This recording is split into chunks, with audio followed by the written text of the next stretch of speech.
Have you ever dreamed of owning a rental property but feel financially constrained? We're here to tell you it's possible. Today, we're going to debunk the myth that you need to be rolling in dough to get into the property game.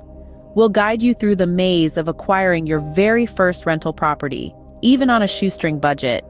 It might seem like a tall order, but with the right strategies, you can indeed become a property owner.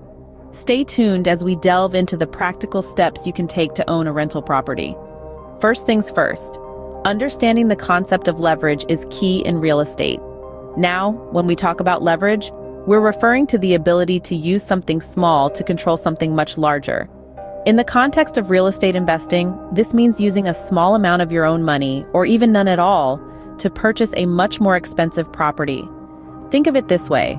Leverage is like a powerful tool that can help you lift a heavy object, which would otherwise be impossible to move on your own.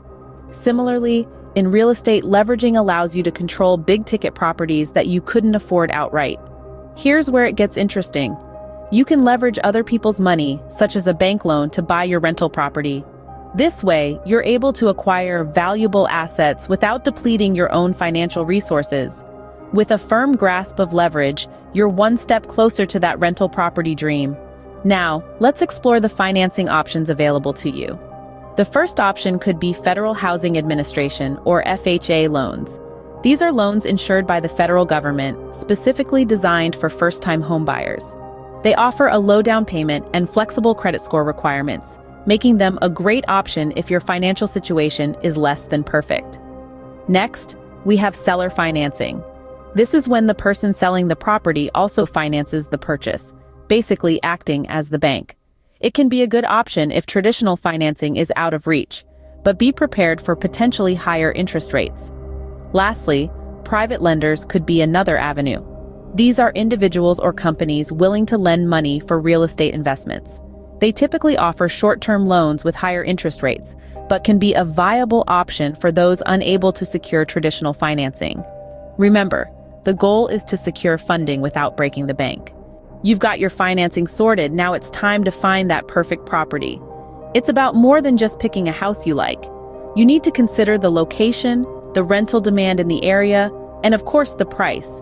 Is it close to amenities like schools, shops, and public transportation? These factors can significantly affect the property's rental appeal. When you've found a potential property, don't rush to sign on the dotted line. Negotiate. Ask questions. Remember, every penny you save now translates into a higher return on investment down the line.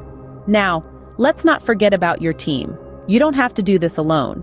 A good real estate agent, a trusted lawyer, maybe even a savvy accountant, they can all help you navigate this journey.